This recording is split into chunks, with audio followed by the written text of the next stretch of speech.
வணக்கம்.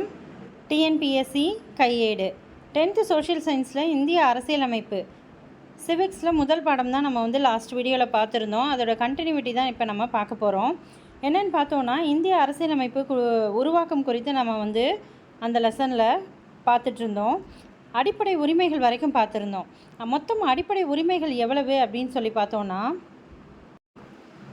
மொத்தம் 7. என்னடா தவறாக சொல்கிறேன்னு நினைக்காதீங்க. இந்திய அரசியலமைப்பு எழுதப்படும் போது மொத்தம் 7 அடிப்படை உரிமைகள் தான் இருந்தது. இப்போ தான் அடிப்படை உரிமைகள் 6 இருக்குது. என்னன்னு பார்த்தோன்னா, விதி 31 சொத்துரிமை அடிப்படை உரிமைகளில் இருந்தது. அது நீக்கப்பட்டு சாதாரண உரிமைக்கு கொண்டு போயிட்டாங்க. அதாவது விதி 300A போயிடுச்சு. 1978 44வது சட்டத்திருத்தத்தின்படி கொண்டு செல்லப்பட்டது. இப்போ நம்ம அடிப்படை உரிமைகள் இந்த டாபிக் வரைக்கும், அதாவது 5 பேராணைகள் வரைக்கும் நம்ம கடைசி வீடியோவில் பார்த்துருந்தோம். அதை ஒரு தடவை ரீகால் பண்ணிடலாம். ஆட்கொணர் நீதி பேராணை, ஹேபியஸ் கார்பஸ், சட்டத்திற்கு புறம்பாக ஒருவர் கைது செய்யப்படுவதிலிருந்து பாதுகாப்பது தான் ஹேபியஸ் கார்பஸ் என அழைக்கப்படுவது. அடுத்தபடியாக பார்த்தோன்னா, கட்டளையுறுத்தும் நீதி பேராணை, கீழ் நீதிமன்றங்களுக்கு உயர்நீதிமன்றங்கள் இடும் ஆணைகளும் வரும். அதே போல் மனுதாரர் சட்ட உதவியுடன் தனது மனு தொடர்பான பணியினை சம்பந்தப்பட்ட துறையிலிருந்து நிறைவேற்றி கொள்ள முடியும். தடையுறுத்தும் நீதி பேராணை அப்படின்றது கீழ் நீதிமன்றம் தனது சட்ட எல்லையை தாண்டி செயல்படுவதை தடுக்கிறது. ஆவண கேட்பு நீதி பேராணை, உயர்நீதிமன்றம் ஆவணங்களை நியாயமான பரிசீலனைக்கு தனக்கோ அல்லது உரிய அதிகாரிக்கோ அனுப்ப செய்ய கீழ் நீதிமன்றங்களுக்கு இடும் ஆணை தான் என்னன்னு பார்த்தோன்னா ஆவண கேட்பு நீதி பேராணை. அடுத்து கோவாரண்டோ தகுதி முறை வினவும் நீதி பேராணை. இப்பேராணை சட்டத்திற்கு புறம்பாக தகாத முறையில் அரசு அலுவலகத்தை கைப்பற்றுவதை தடை செய்கிறது. ஸோ நமக்கு மொத்தம் 6 உரிமைகள் இருக்குது. என்னென்ன உரிமைகள்னு பார்த்தோன்னா, சமத்துவ உரிமை, சுதந்திர உரிமை, சுரண்டலுக்கு எதிரான உரிமை, சமய சார்பு உரிமை, கல்வி கலாச்சார உரிமை மற்றும் அரசியல் அமைப்புக்குட்பட்ட தீர்வு காணும் உரிமை அப்படின்னு சொல்லிட்டு மொத்தம் 6 உரிமைகள் இருக்குது. சமத்துவ உரிமை பாருங்கள், ரொம்ப ரொம்ப முக்கியமானது. சட்டத்தின் முன் அனைவரும் சமம். சட்டத்தின் முன் அனைவரும் சமம். சட்டம் அனைவருக்கும் சமமாக பகிர்ந்தளிக்கப்படுகிறது அப்படின்னு சொல்கிறது தான் விதி 14. மதம், இனம், ஜாதி, பாலினம் மற்றும் பிறப்பிடம் இவற்றின் அடிப்படையில் பாகுபடுத்துவதை தடை செய்கின்றது. ஜாதி, மதம் இதெல்லாம் வச்சு ஒருத்தவங்களை பாகுபடுத்தக்கூடாதுன்னு சொல்கிறது தான் விதி 15. அதே மாதிரி மதம், இனம், ஜாதி, பாலினம் இவற்றை அடிப்படையாக வைத்து பொது வேலை வாய்ப்புகளில் எதுவும் பாகுபாடு காட்டக்கூடாதுன்னு சொல்கிறது. பொது வேலைவாய்ப்புகளில் சம வாய்ப்பளித்தல் அப்படின்றது தான் இந்த இடத்துல பொருந்தக்கூடியது. இதில் ஒரு சில எக்ஸப்ஷன்ஸ் இருக்குது. இப்போ நம்ம டிஎன்பிஎஸ்சிலேயே உள்ளே போகிறதுக்கு நமக்கு இடஒதுக்கீடு மூலயமா தான் போகிறோம். ஸோ அப்போ இது கான்ஸ்டியூஷனுக்கு எதிரானது இல்லையா அப்படின்னு நம்ம கேட்கலாம். ஆனால் ஒரு சில இடத்துக்கு நமக்கு எக்ஸப்ஷன் இருக்குது. அதுவும் 16 சப் ஆர்டிகல்ஸில் சொல்லியிருப்பாங்க. 17 தீண்டாமை ஒழிப்பு, 18 இராணுவம் மற்றும் கல்விசார் பட்டங்களை தவிர மற்ற பட்டங்களை நம்ம பெயருக்கு பின்னாடி சேர்க்கக்கூடாது அப்படின்னு சொல்கிறது. சுதந்திர உரிமை. ஸோ 19 சுதந்திர உரிமை. அதில் 19ல் ஏ தான் பேச்சுரிமையை இந்த இடத்துல நமக்கு குறிப்பிடுகிறது. கருத்து தெரிவிக்கும் உரிமை, அமைதியான முறையில் கூட்டம் கூடுவதற்கான உரிமை, சங்கங்கள் அமைக்கிறதுக்கான உரிமை, இந்திய நாட்டிற்குள் விரும்பிய இடத்தில் வசிக்கும் மற்றும் தொழில் செய்யும் உரிமை, இது எல்லாமே விதி 19ல் குறிப்பிடப்படுகின்றது. விதி 20 ரொம்ப ரொம்ப ரொம்ப முக்கியமானது. குற்றம் சாட்டப்பட்ட நபர்களுக்கான உரிமை மற்றும் தண்டனையிலிருந்து பாதுகாப்பு பெறும் உரிமை. குற்றம் சாட்டப்பட்ட நபர்களுக்கான உரிமை மற்றும் தண்டனையிலிருந்து பாதுகாப்பு பெறும் உரிமை. விதி 21 வாழ்க்கை மற்றும் தனிப்பட்ட சுதந்திரத்திற்கு பாதுகாப்பு பெறும் உரிமை. அடுத்து விதி 21ல் ஏ தொடக்க கல்வி பெறும் உரிமை.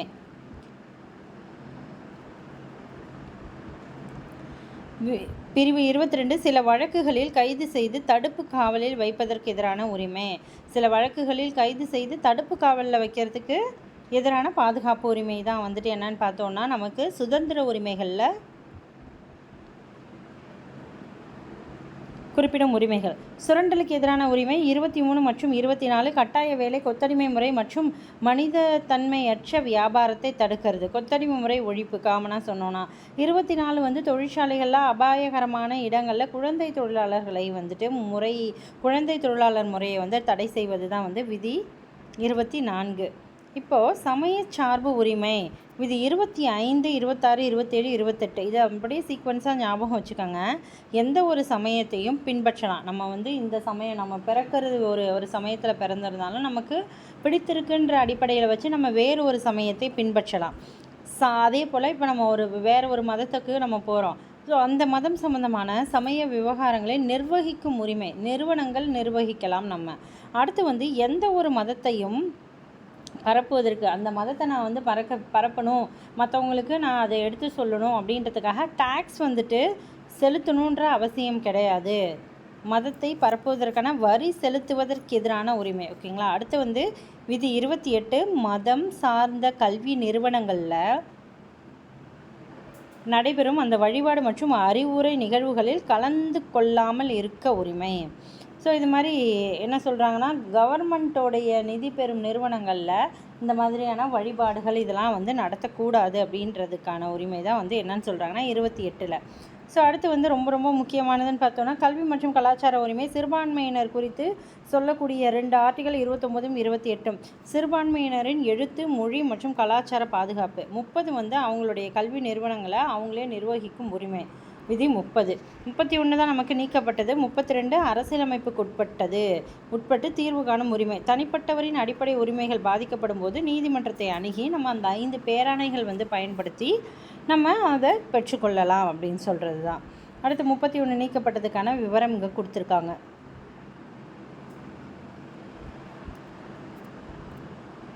இன்னொன்று பார்த்தோன்னா பகுதி 3லேருந்து பகுதி 12க்கு போயிருக்கு. பகுதி 3லேருந்து பகுதி 12க்கு போயிருக்கு.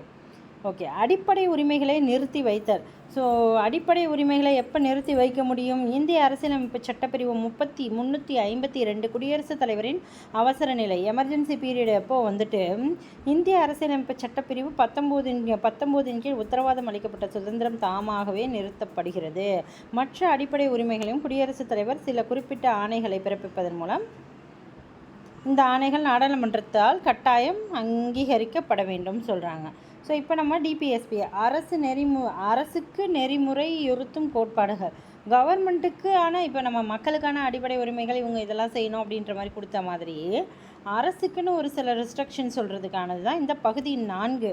இது வந்து விதி 36லேருந்து 51 வரைக்கும் நமக்கு தரப்பட்டிருக்கும்.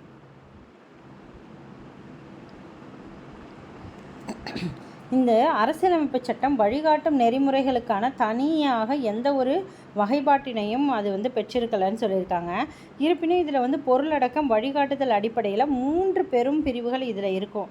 என்னென்ன பிரிவுகள் அப்படின்னு சொல்லி பார்த்தோன்னா, 1 வந்து சமதர்மம், 2 வந்து காந்திய கோட்பாடு, 3 வந்து தாராள அறிவு சார்ந்தவை. 3 வந்து தாராள அறிவு சார்ந்தவை. 1 வந்து சமதர்மம், அடுத்தது வந்து காந்திய கோட்பாடு, 3வது தாராள அறிவு சார்ந்தவை என்று பிரிக்கப்பட்டுள்ளன. இந்த கொள்கைகளை நீதிமன்றத்தால் வலுக்கட்டாயமாக செயற்படுத்த முடியாது. ஆனால் இவை ஒரு நாட்டினை நிர்வகிக்க அவசியமானவை. சமுதாய நலனை மக்களுக்கு தருவதே இதோடைய நோக்கம் சொல்லியிருக்காங்க. இந்திய அரசியலமைப்பின் புதுமையான சிறப்பம்சம் என டாக்டர் அம்பேத்கர் வந்து இதை குறிப்பிட்டார். அதாவது டிபிஎஸ்பி அரசுக்கு வழிகாட்டும் நெறிமுறை கோட்பாட்டை வந்துட்டு இந்திய அரசியலமைப்பின் புதுமையான சிறப்பம்சம் அப்படின்னு சொல்கிறாரு. யாருன்னா டாக்டர் பிஆர் அம்பேத்கர். அடிப்படை உரிமைகளும் அரசு நெறிமுறை உறுத்தும் கோட்பாடுகளும் 2த்துக்குமான டிஃப்ரென்சியேஷன் இங்கே கொடுத்துருக்குறாங்க. ஒரு 5 பாயிண்ட்ஸ் கொடுத்துருக்காங்க. வேகமாக பார்த்துடலாம். ஒன்றும் இல்லை, நமக்கு அடிப்படை உரிமைகள் எங்கேருந்து வந்ததுன்னா அமெரிக்காவிலேருந்து பெறப்பட்டது. அதுவே வந்து அரசுக்கு நெறிமுறை உறுத்தும் கோட்பாடு வந்து அயர்லாந்திலேருந்து பெறப்பட்டது. ஸோ அடிப்படை உரிமை அமெரிக்கா, அரசு நெறிமுறைப்படுத்துவது ஐயருங்க தான் நிறைய ரெஸ்ட்ரிக்ஷனோடு இருப்பாங்க. ஐயர்கள் நிறைய ரெஸ்ட்ரிக்ஷனோடு இருப்பாங்க. ஸோ அவங்களாம் ஒரு பிரின்சிபல்ஸாக ஃபாலோ பண்ணுறாங்க. அரசாங்கத்தால் கூட இந்த உரிமையை சுருக்கவோ நீக்கவோ முடியாது. இவை அரசுக்கு வெறும் அறிவுறுத்தல்களே ஆகும். இந்த உரிமையை வந்து கவர்மெண்ட்டால் கூட இன்னும் கொஞ்சம் எக்ஸ்டெண்ட் பண்ணலாம், அதிகப்படுத்தலாம், குறைக்கலாம், இந்த உரிமை தான் அப்படின்னு லிமிட்டேஷன் சொல்ல முடியாதுன்னு சொல்கிறாங்க. இது வந்து கவர்மெண்ட்டுக்கே வந்து ஒரு அட்வைஸ் பண்ணுற மாதிரி தான் சொல்கிறாங்க. இவற்றை நீதிமன்ற சட்டத்தால் செயற்படுத்த முடியும். இதை வந்து எந்த நீதிமன்றத்தாலும் கட்டுப்படுத்த முடியாது. அடிப்படை உரிமை வந்து சட்ட ஒப்புதலை பெற்றவை. தார்மீக மற்றும் அரசியல் ஒப்புதலை இது வந்து பெற்றது. இந்த உரிமைகள் நாட்டின் அரசியல் ஜனநாயகத்தை வலுப்படுத்துகின்றது. அடிப்படை உரிமைகள் வந்து நாட்டின் அரசியல் ஜனநாயகத்தை வலுப்படுத்துகின்றது. இந்த உரிமைகள் வந்து இந்த கொள்கைகள் வந்து சமுதாய மற்றும் பொருளாதார ஜனநாயகத்தை உறுதியாக்குகின்றது. இது வந்து அரசியல் ஜனநாயகம், இது சமுதாய மற்றும் பொருளாதார ஜனநாயகத்தை உறுதியளிக்கின்றது சொல்லியிருக்காங்க. ஸோ நமக்கு விதி 21 வந்து நம்ம பார்த்தோம் இல்லையா, விதி 21 அடிப்படை தொடக்க கல்வி வந்து அடிப்படை உரிமைகளில் நமக்கு சேர்க்கப்பட்டது. ஸோ இது வந்து 2002 86வது சட்டத்திருத்தத்தின்படி இந்திய அரசியலமைப்பு பிரிவு 45 திருத்தப்பட்டு பிரிவு 21A கீழ் தொடக்க கல்வி அடிப்படை உரிமையாக சேர்க்கப்பட்டுள்ளது. இந்த திருத்தம் மாநில அரசுகள் முன்பருவ மழலையர் கல்வியை 6 வயது வரை உள்ள குழந்தைகளுக்கு வழங்க அறிவுறுத்துகிறது. ஓகேவா, ரொம்ப முக்கியமானது.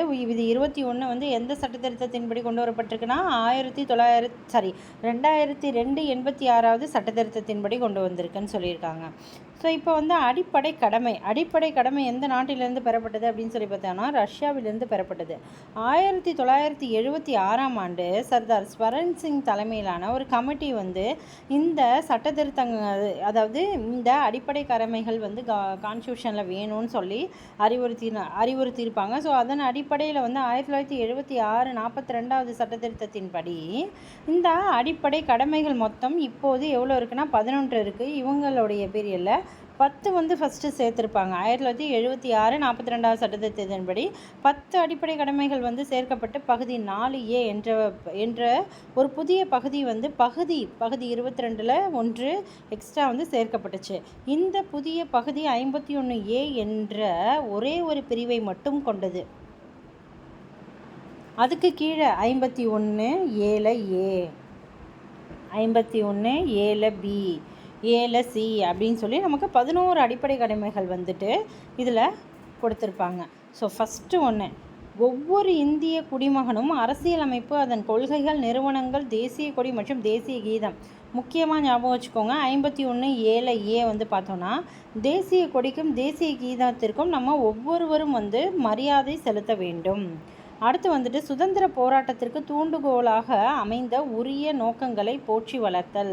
சுதந்திர போராட்டத்திற்கு தூண்டுகோலாக அமைந்த உரிய நோக்கங்களை போற்றி வளர்த்தல். இந்தியாவின் இறையாண்மை, ஒற்றுமை, ஒருமைப்பாடு இவற்றை பேணி பாதுகாத்தல். இந்தியாவின் இறையாண்மை, ஒற்றுமை, ஒருமைப்பாடு இது எல்லாத்தையும் நம்ம வந்து பேணி பாதுகாக்கணும். தேச பாதுகாப்பிற்காக தேவைப்படும் பொழுது தேச பணியாற்ற தயாராக இருத்தல். தேச பாதுகாப்பிற்காக தேவைப்படும் பொழுது தேச பணியாற்ற தயாராக இருக்கணும் சொல்கிறது தான் 51ல் D. 51ல் C வந்து சமய, மொழி, பிராந்திய அல்லது பகுதி சார்ந்த வேறுபாடுகளை மறந்து பெண்களை தரைக்குறைவாக நடத்தும் பழக்கத்தை நிராகரித்து பெண்களின் கண்ணியத்தை காக்கும் எண்ணங்களை மேம்படுத்தி இந்திய மக்கள் அனைவரிடையேயும் சகோதரத்துவத்தை வளர்த்தல். நான் அடுத்து வந்துட்டு பாரம்பரிய கலப்பு கலாச்சாரத்தை மதித்தல். G வந்து என்னன்னு பார்த்தோன்னா 51A அது Aல G என்னன்னு சொல்லி பார்த்தோன்னா காடுகள், ஏரிகள், ஆறுகள், வனவிலங்குகள் மற்றும் உயிரினங்கள் அடங்கிய இயற்கை சுற்றுச்சூழலை பாதுகாத்தல், மேம்படுத்தி அவை வாழும் சூழலை ஏற்படுத்துதல். அடுத்து வந்து H வந்து பார்த்தோன்னா அறிவியல் கோட்பாடுகள், மனித நேயம், ஆராய்ச்சி மனப்பான்மை மற்றும் சீர்திருத்தம் ஆகியவற்றை வளர்த்தல். அடுத்து வந்து I வந்து வன்முறையை கைவிட்டு பொது சொத்தை பாதுகாத்தல். அடுத்து J என்னன்னு சொல்லி பார்த்தோன்னா அதாவது தனிப்பட்டோ அல்லது கூட்டு செயல்பாடுகள் மூலமாகவோ ஏதாவது ஒரு துறையில் சாதிக்கணும்னு சொல்கிறது தான் வந்து ஜேவாக இருக்கும். அடுத்து வந்துட்டு 2002 86வது சட்டத்திருத்தத்தின்படி 51ல் Aல கே ஃபார் கல்வின்னு கூட ஞாபகம் வச்சுக்கோங்க. இதுதான் வந்து 11வது அடிப்படை கடமை. 6 முதல் 14 வயது வரை உள்ள குழந்தைகள் அனைவரும் கல்வி பெறும் வாய்ப்பினை வந்து இந்த சட்டத்திருத்தத்தின்படி தான் வந்து கான்ஸ்டியூஷனில் சேர்த்துருப்பாங்க. இதுதான் வந்து நம்மளுடைய 11 அடிப்படை கடமைகளும். அடிப்படை கடமைகள் 11 இதுதான் பார்த்துக்கோங்க. அடிப்படை கடமைகளின் பட்டியல். ஒவ்வொரு குடிமகனும் அரசியலமைப்பு, அதன் கொள்கைகள், நிறுவனங்கள், தேசிய கொடிகளை மதித்தல். அடுத்து வந்துட்டு சுதந்திர போராட்டத்திற்கு தூண்டுகோலாக அமைந்த உயரிய நோக்கங்களை, அதாவது கூப்பிட்டா நம்ம போய் அதில் கலந்துக்கணுன்ற அந்த மாதிரியான மனநிலைமையோடு இருக்கணும்னு சொல்கிறாங்க. இந்தியாவின் இறையாண்மை, ஒற்றுமை, ஒருமைப்பாடு இதெல்லாத்தையும் பாதுகாக்கணும். அடுத்து தேச பாதுகாப்பிற்கு தேவைப்படும் பொழுது தேச பணியாற்ற தயாராக இருக்கணும். ஸோ ஜாதி மதம் இதெல்லாம் கடந்து நம்ம வேறுபாடுகள் மறந்து இருக்கணும். 2வது பெண்களை வந்து தரைக்குறைவாக நடத்தக்கூடாதுன்னு சொல்கிறது. அடுத்து வந்துட்டு பாரம்பரிய கலப்பு கலாச்சாரத்தை மதித்து பாதுகாத்தல். அடுத்து வந்துட்டு காடுகள், ஏரிகள், ஆறுகள், வனவிலங்கு இது மாதிரி இயற்கை சுற்றுச்சூழலை வந்து மேம்படுத்தி நம்ம பாதுகாக்கணும்னு சொல்கிறது. அடுத்து ஹெச் பார்த்தோன்னா 51 ஹெச் வந்து அறிவியல் கோட்பாடு, மனிதநேயம், ஆராய்ச்சி மனப்பான்மை மற்றும் சீர்திருத்தம் ஆகியவற்றை வளர்த்தல். வன்முறையை கைவிட்டு பொது சொத்துக்களை பாதுகாக்கணும்னு சொல்கிறது 51 ஐஏ. அடுத்து ஜே வந்து தனியாகவோ அல்லது கூட்டாகவோ செயல்பட்டு நம்ம ஏதாவது ஒரு துறையில் வந்து சாதிக்கணும் அப்படின்னு சொல்கிறது தான் வந்துட்டு ஜே. 51 ஜே. அடுத்து வந்துட்டு கே ஃபார் கல்வின்னு சொன்னோம் இல்லையா. 51 கே வந்து பார்த்தோன்னா 86வது சட்டத்திருத்தம் 2002 6 முதல் 14 வயது வரை உள்ள குழந்தைகள் அனைவரும் கல்வி பெறும் வாய்ப்பினை வந்து வழங்குவதல் தான் 51 கே. அடுத்தபடியாக மத்திய மாநில உறவுகள். ஸோ மத்திய மாநில உறவுகள் அப்படின்னு சொல்லி பார்த்தோன்னா சென்ட்ரல் கவர்மெண்ட்டு, ஸ்டேட் கவர்மெண்ட்டு நம்ம அதோடைய உறவுகள் தான் வந்து நடுவண் மற்றும் மாநில உரிமை உறவுகள் சொல்லியிருக்காங்க. சட்டமன்ற உறவு. நடுவண் நாடாளுமன்றம் இந்தியன் முழுவதற்கும் அல்லது இந்தியாவின் எந்த பகுதிக்கும் சட்டம் இயற்றும் அதிகாரம் பெற்றிருக்கு. ஸோ இந்தியாவுடைய மாநிலங்களுக்கு மட்டுமின்றி யூனியன் பிரதேசங்களுக்கும் இது பொருந்தும் சொல்லியிருக்காங்க. அரசியலமைப்பு அட்டவணை நமக்கு கொடுக்கப்பட்டிருக்கும் இல்லையா. அதில் வந்து 7வது அட்டவணை என்னன்னு பார்த்தோன்னா மத்திய மாநில அரசுகளுக்கு இடையான அதிகார பகிர்வு தான் வந்து குறிப்பிடுது. ஸோ அதில் வந்து அதிகார பகிர்வுகளை பொறுத்த வரைக்கும் 3 வகையான பட்டியல்கள் உண்டு. மத்திய பட்டியல், மாநில பட்டியல், பொது பட்டியல் என 3 வகையாக உள்ளது. ஸோ இதில் வந்து இந்த மத்திய பட்டியலில் வந்து இது வந்து முன்னாடி நமக்கு இருந்தது. மத்திய பட்டியலில் வந்து 97, மாநில பட்டியலில் 66, பொதுப்பட்டியலில் 47 இருக்கிறதா சொல்லியிருக்காங்க. இது வந்து இப்போ எவ்வளோன்னு பார்த்தோன்னா மத்திய பட்டியலில் 100 பட்டியல்கள் அடங்கப்பட்டுள்ளது. இப்போது மாநில பட்டியலில் 61 பட்டியல். இதிலிருந்து 5 பட்டியல்கள் நீக்கப்பட்டு நமக்கு பொதுப்பட்டியலில் வைக்கப்பட்டிருக்கு. அந்த 5ம் என்னென்ன அப்படின்னு சொல்லி பார்த்தோன்னா கல்வி, காடுகள், எடை மற்றும் அளவைகள். ஸோ உச்சநீதிமன்றம், உயர்நீதிமன்றம் தவிர பிற நீதிமன்றங்கள் வருவாங்க. ஸோ இது மாதிரி நமக்கு 5 பட்டியல்கள் வந்து பொதுப்பட்டியலில் மாநில பட்டியலேருந்து நீக்கப்பட்டு பொதுப்பட்டியலில் கொண்டு போய் வச்சுருப்பாங்க. அதுதான் வந்து சொல்லியிருக்காங்க. தற்பொழுது இருக்கிறது பொதுப்பட்டியல், அது மத்திய பட்டியல் 100, மாநில பட்டியல் 61, பொதுப்பட்டியல் 52.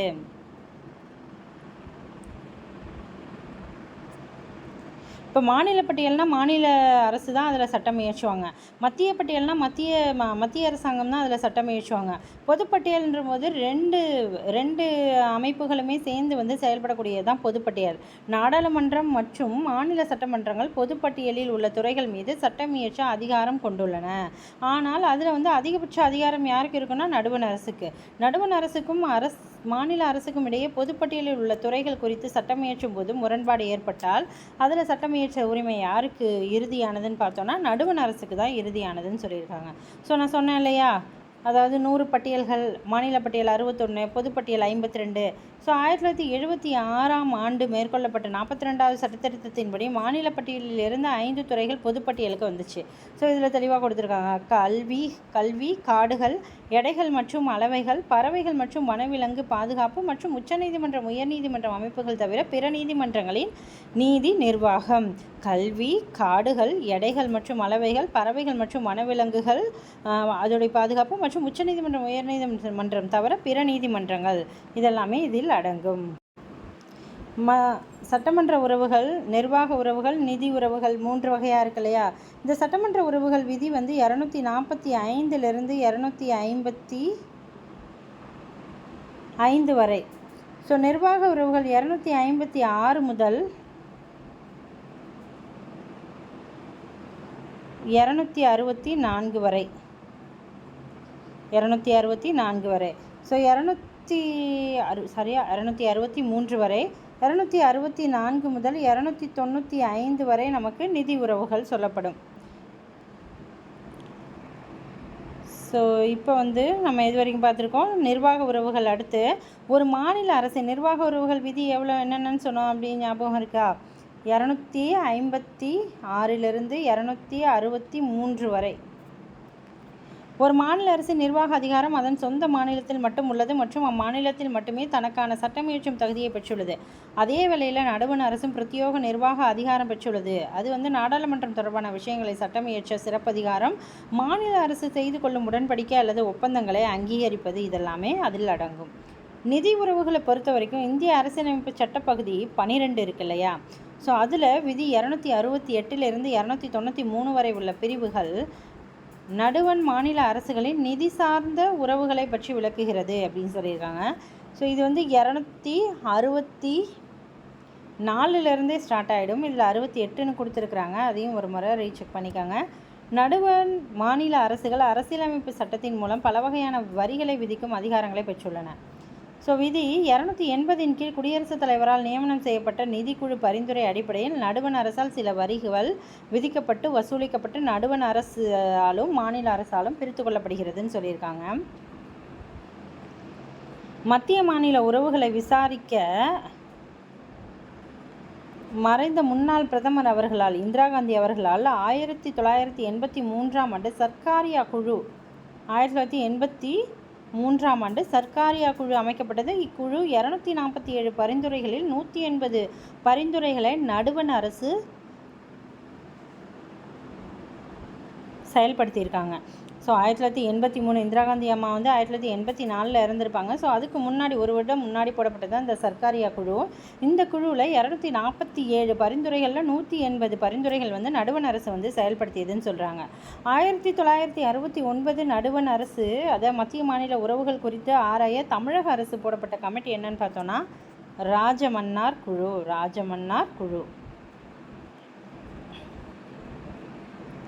அலுவலக மொழிகள் பொறுத்த வரைக்கும் பகுதி 17 விதி 343 351 வரை உள்ள சட்டப்பிரிவுகள் அலுவலக மொழிகள் பற்றி விவரிக்கின்றது. மொத்தம் அரசியலமைப்பில் நமக்கு ஸ்டார்டிங்கில் 14 மொழிகள் இருந்தது. இப்போ 22 மொழிகள் இருக்குது. அட்டவணை 8ல் பலமுறை திருத்தங்கள் மேற்கொண்டு 14லிருந்து 22 மொழிகளாக தற்பொழுது உள்ளது. ஸோ அதே போல் செம்மொழிகள் பட்டியல் இதுவும் நமக்கு டிஎன்பிசியில் அடிக்கடி இப்போ ரீசெண்டாக ஒரு question assistant agriculture officer examination நடந்துச்சு. அதுலேயும் இதில் ஒரு கேள்வி கேட்டிருந்தாங்க. 2004 ஆண்டு இந்திய அரசு செம்மொழிகள் என்னும் புதிய வகைப்பாட்டினை ஏற்படுத்த தீர்மானித்ததுன்னு சொல்லியிருக்காங்க. இதன் அடிப்படையில் மொத்தம் இது வரைக்கும் 6 மொழிகள் செம்மொழிகளாக அறிவிக்கப்பட்டுள்ளது. அதில் முதலாக செம்மொழியாக அறிவிக்கப்பட்ட மொழி எதுன்னு பார்த்தோன்னா நம்முடைய மொழியான தமிழ் மொழி தான் முதல்ல அறிவிக்கப்பட்டிருக்கும். எந்த வருடம் பார்த்தோன்னா 2004. அடுத்தபடியாக 2005 சான்ஸ்கிரிட் அறிவிக்கப்பட்டுச்சு. அதுக்கப்புறமா 2008 தெலுங்கும் கன்னடமும் தெலுங்கு மற்றும் கன்னடம் இந்த 2 மொழிகளும். அதுக்கு அடுத்தபடியாக 2013 ஆண்டு மலையாளமும் 2014 ஆண்டு ஒடிசாவும். ஸோ இப்போ ஏஓ எக்ஸாமில் கேட்டது 2013 ஆண்டு செம்மொழியாக அறிவிக்கப்பட்ட மொழி எது? அதுதான் நமக்கு வினாவாக இருந்தது. மலையாள மொழி 13, ஒடிசா 14. ஸோ அவசர கால ஏற்பாடுகள். ஸோ ஆர்டிகல் 352 தேசிய அவசர நிலை. இது எப்போ ஏற்படும், எப்போ குடியரசுத் தலைவரால் பிறப்பிக்கப்படும் அப்படின்னு பார்த்தோன்னா போர் அல்லது வெளிநாட்டினர் ஆக்கிரமிப்பு அல்லது ஆயுதம் ஏந்திய கிளர்ச்சி அல்லது உடனடி ஆபத்து அல்லது அச்சுறுத்தல் காரணமாக இந்தியாவின் பாதுகாப்பிற்கு அச்சுறுத்தல் ஏற்பட்டால் குடியரசுத் தலைவர் அரசியலமைப்பு 352 பயன்படுத்தி அவசர நிலை அறிவிக்கலாம் அப்படின்னு சொல்கிறாங்க. போரோ அல்லது வெளிநாட்டினர் ஆக்கிரமிப்பு காரணமாகவோ அவசர நிலை அறிவிக்கப்பட்டுச்சுன்னா வெளிப்புற அவசர நிலை எனப்படுகின்றதா? இது என்னவா சொல்லப்படுது? வெளிப்புற அவசர நிலை. ஆயுதம் ஏந்திய கிளர்ச்சி காரணமாக அவசர நிலை அறிவிக்கப்படும் பொழுது அது உள்நாட்டு அவசர நிலை எனப்படுகின்றது. ஸோ என்ன சொல்கிறாங்க, போரோ வெளிநாட்டினர் ஆக்கிரமிப்பு காரணமாகவோ அறிவிக்கப்பட்டதுன்னா அது வெளிப்புற அவசர நிலை. இதுவே ஆயுதம் ஏந்திய கிளர்ச்சி காரணமாக அவசர நிலை அறிவிக்கப்பட்டுச்சுன்னா உள்நாட்டு அவசர நிலை சொல்லியிருக்காங்க. ஸோ நமக்கு தேசிய அவசர நிலை 1962 இந்தியா சீனா போர் நடைபெற்ற போது ஒரு முறை, அடுத்தபடியாக இந்தியா வங்காளதேசம் அதாவது இந்தியா பாகிஸ்தான் போர் நடைபெற்ற போது 1971 ஒரு முறை, அதுக்கு அடுத்தபடியாக 1975 ஒரு முறை, நமக்கு 3 முறை இதுவரை நமக்கு தேசிய அவசர நிலை அறிவிக்கப்பட்டுள்ளது. ஒரு மாநிலத்தில் வந்துட்டு அறிவிக்கப்படும் அவசர நிலை தான் வந்து மாநில அவசர நிலை விதி 356 படி அறிவிக்கப்படும். மாநில அரசால் கட்டுப்படுத்த, அதாவது ஒரு ஸ்டேட் கவர்மெண்ட்டை வந்து கண்ட்ரோல் பண்ண முடியாத நிலை ஏற்படும் பொழுது ஆளுநர் அறிக்கை அளிக்கும் பொழுது குடியரசுத் தலைவர் வந்து சட்டப்பிரிவு 356 கீழ் அவசர நிலையை வந்து அறிவிப்பார்னு சொல்கிறாங்க. இந்த அவசர நிலை சட்டப்பிரிவு 352 படி நடைமுறையில் இருந்தாலும் அல்லது தேர்தல் ஆணையம் சட்டமன்ற தேர்தலை நடத்த உகந்த சூழல் இல்லை அப்படின்னு சான்றளித்தாலும் மட்டுமே ஓராண்டை தாண்டியும் தொடர முடியும். இந்த மாநில அவசர நிலை வந்து 1 வருஷம் தாண்டியும் இருக்கும்னு சொல்லியிருக்காங்க. அதிகபட்சம் அவசர நிலை காலம் வந்து 3 ஆண்டுகள் இருக்க முடியுமா. மாநிலமானது குடியரசுத் தலைவர் சார்பாக ஆளுநர் வந்து அதாவது இவர் வந்து ஆளுநருடைய அறிக்கை அளிக்கும்போது குடியரசுத் தலைவர் இந்த விதியை பயன்படுத்தி கொண்டு வந்தாலும் குடியரசுத் தலைவரின் சார்பாக யார் வந்து நிர்வகிப்பாங்கன்னா ஆளுநர் தான் நிர்வகிப்பாங்கன்னு சொல்கிறாங்க. இந்தியாவில் முதலாக எந்த மாநிலத்தில் வந்து குடியரசுத் தலைவர் மூலயமாக மாநில அவசர நிலை பிரகடனப்படுத்தப்பட்டது அப்படின்னு சொல்லி பார்த்தோன்னா 1951 பஞ்சாபில் தான் முதலாக அறிவிக்கப்பட்டது. நிதி சார்ந்த அவசர நிலை சட்டப்பிரிவு 360, நிதி சார்ந்த அவசர நிலை சட்டப்பிரிவு 360. இது வரைக்கும் நம்மளுடைய இந்தியாவில் நிதி ஃபினான்ஸ் எமர்ஜென்சி வரவே இல்லை, இது வரைக்கும் கொண்டு வரலை. ஸோ இதுக்கான டெஃபினேஷன் கொடுத்துருக்காங்க, அது ஒரு மாதிரி பார்த்துலாம். நிதிநிலை தன்மை, இந்தியாவின் கடன் தன்மை, இந்திய பகுதிகள் ஆபத்தில் இருந்தால் குடியரசுத் தலைவர் நிதி சார்ந்த அவசர நிலையை பிறப்பிக்கலாம். ஃபினான்ஷியலாக நம்ம டவுன் ஆகும்போது அறிவிக்கப்படுறது தான் இந்த அவசர நிலை.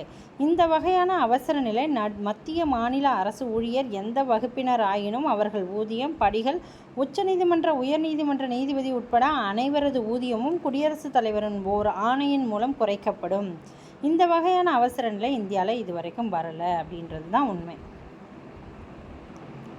ஓகே, நம்ம லாஸ்ட் வந்தாச்சு.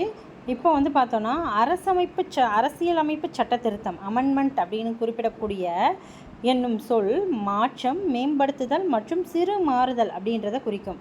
மாற்றம், மேம்படுத்துதல், சிறு மாறுதல் என்பதை குறிப்பது என்னன்னு பார்த்தோன்னா அமெண்ட்மெண்ட் அப்படின்ற சொல். அரசியலமைப்பு சட்டம் 20 வந்து எது அப்படின்னு சொல்லி பார்த்தோன்னா விதி 368 வந்து குறிக்குது.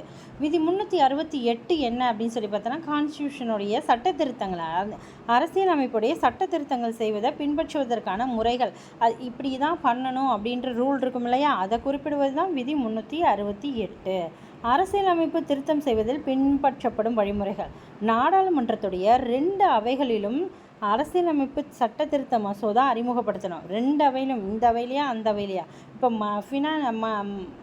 பண மசோதா வந்து அறிமுகப்படுத்துவது மக்களவையில் தான் அறிமுகப்படுத்த முடியும். ஆனால் அரசியலமைப்பு திருத்த மசோதாவை 2 அவைகளிலும் அறிமுகப்படுத்த வேண்டும். நாடாளுமன்றத்தின் ஒவ்வொரு அவையிலும் அவையின் ஒட்டுமொத்த உறுப்பினர்களின் பெரும்பான்மையான உறுப்பினர்கள் மற்றும் அவைக்கு வந்து வாக்களித்தவர்களில் 3/2 பங்கு குறையாமல் மசோதாவுக்கு வாக்களிச்சிருக்கணும். இப்போ எவ்வளோ பேர் இருக்காங்கன்றதை விட எவ்வளோ பேர் அட் ப்ரெசண்ட்டோ அதில் வந்து இப்போ 30 பேர் இருக்காங்கன்னா அதில் 20 பேர் வந்து இந்த மசோதாவுக்கு ஒப்புதல் கொடுத்துருக்கணும்னு சொல்கிறாங்க.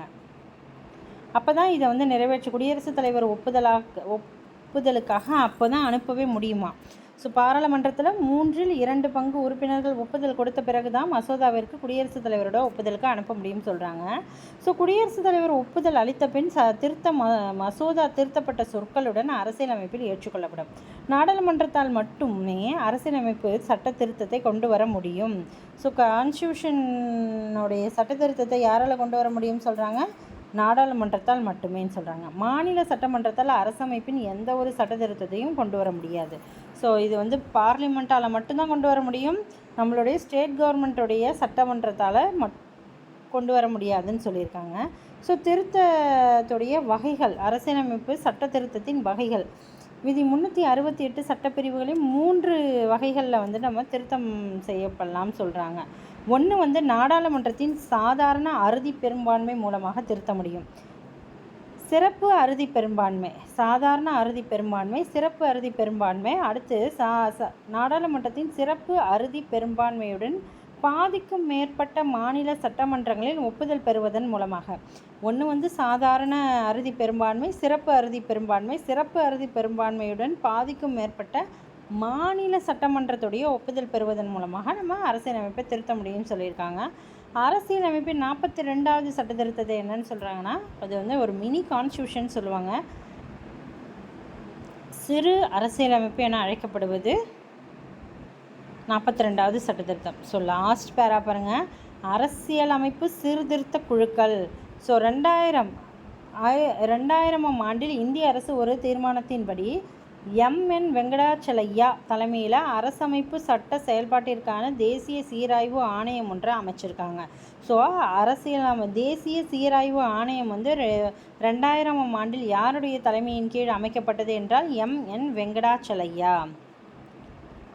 அரசின் பல்வேறு நிலைகள், அவற்றுக்கிடையேயான தொடர்பு மற்றும் பங்களிப்பு குறித்து புதிய நோக்கத்தோடு ஆராய உச்சநீதிமன்றத்தின் முன்னாள் தலைமை நீதிபதி எம்.எம். பூஞ்சி தலைமையில் 2007ஆம் ஆண்டு 3 உறுப்பினர்களை கொண்ட ஒரு ஆணையத்தை அப்போதே அரசு வந்து அமைத்ததுன்னு சொல்லியிருக்காங்க. ஸோ இதெல்லாம் ரொம்ப ரொம்ப முக்கியமானது. Punji கமிஷன்லாம் repeated TNPSC question. அதே போல் வெங்கடாச்சலையா கமிட்டி 2000ஆம் ஆண்டு அமைக்கப்பட்டது. இதுதான் அரசியலமைப்பு சீர்திருத்த குழுக்கள். ஸோ இந்த பாடத்தில் நம்ம என்னென்னலாம் படிச்சிருக்கோன்றதை இந்த இடத்துல கொடுத்துருக்காங்க.